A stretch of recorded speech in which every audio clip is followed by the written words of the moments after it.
6 Things About Islam. In the words of Swiss journalist and author Dr. Roger de Pasquier, the West, whether Christian or de-Christianized, has never really known Islam. Ever since they watched it appear on the world stage, Christians never ceased to insult and slander it in order to find justification for waging war on it. It has been subjected to grotesque distortions, the traces of which still injure the European mind. Even today, there are many Westerners from whom Islam can be reduced to 3 ideas: fanaticism, fatalism, and polygamy. Of course, there does exist a more cultivated public whose ideas about Islam are less deformed. There are still precious few who know that the word Islam signifies nothing other than submission to God.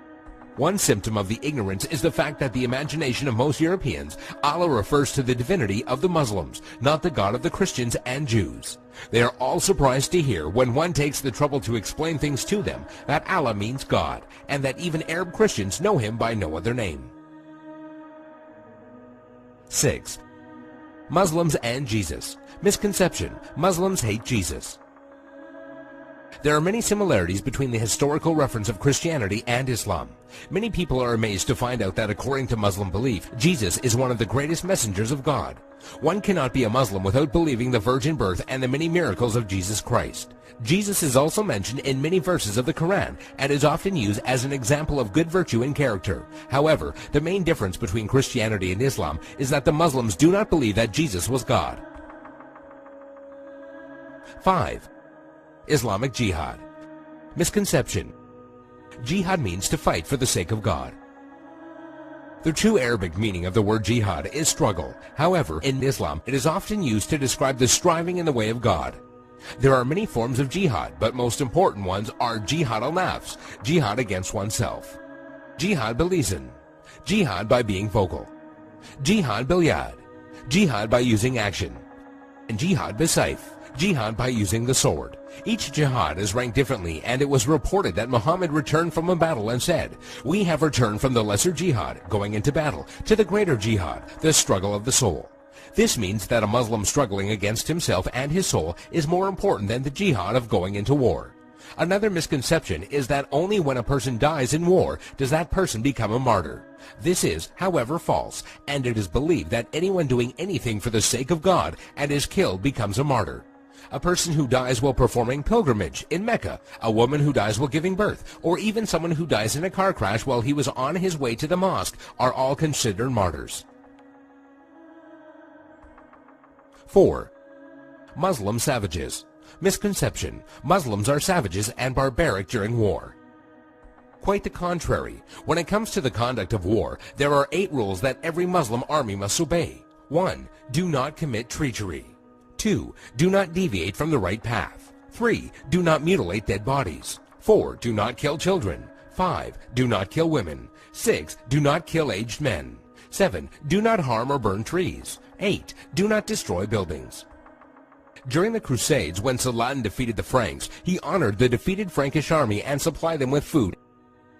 And during the Third Crusade, when Saladin's enemy King Richard fell sick, Saladin sent him a gift of fruits and horses. 3. Women's rights. Misconception: Women have no rights. The image of a woman wearing a veil from head to toe, a woman who gets unfair justice, or a woman who is not allowed to drive is an all too familiar notion when it comes to women treatment in Islam. And while there are Muslim countries in the world that do implement many harsh rulings against women, this should not be portrayed as Islamic law.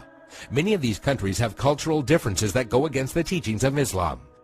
It should be noted that during pre-Islam Arabia, women were used for fornication only and had no independence. The birth of a daughter in a family was considered humiliating, and the practice of female infanticide was uncontrolled. When Islam came back to being, verses in the Quran condemned the practice of female infanticide. Islam gave back many human rights to the women, and Muhammad was even reported saying that women are the twin halves of men. A Muslim woman is allowed to reject and accept any suitor for marriage and has the right to seek divorce. There is nothing in Islam that forbids a Muslim woman from exiting her house and is allowed to drive. Also, in regards to education, a woman is obligated to seek knowledge, and it is considered a sin if she refuses.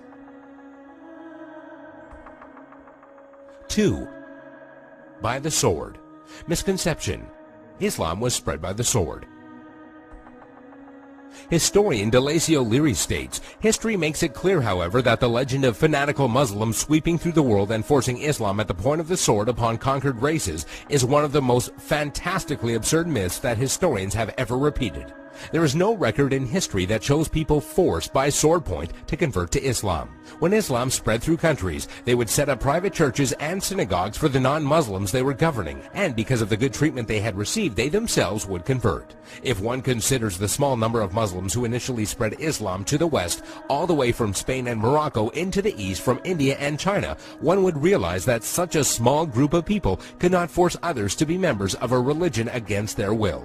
It is also interesting to note that when the Mongols invaded and conquered large portions of the Islamic Empire, instead of destroying the religion, they adopted it."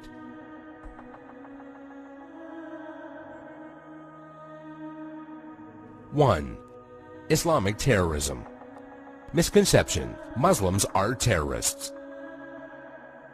This is by far the biggest misconception of Islam, given unfairly by stereotyping and the public image that the media gives. Has anyone else noticed how when a specific group of people attack another group of people, it is labeled as a hate crime, but when a Muslim opens fire on anybody, it is quickly regarded as terrorism? Many political dictators and officials or extremist groups use the name of Islam as a strategy to garner followers and attention when many of their practices go against the true basis of Islam. The media has also portrayed Islam as a cult or a club where if you join you become a terrorist, and that is now part of your agenda. However, all over the world, people practice Islam in the true form and use it as a way of life. There are many verses in the Quran that go against the idea of terrorism. Some of these verses include, "Fight the way of Allah, those that fight you, but do not transgress limits, for God does not love transgressors." This basically means do not fight except in self-defense, and even in doing so, do not go beyond defense. Another verse states, "If they seek peace, then you seek peace," which means do not attack people for no reason or kill innocent people. There is nowhere in Islam, whether it be in the Quran or the teachings of Muhammad, that promotes the killing of innocent people.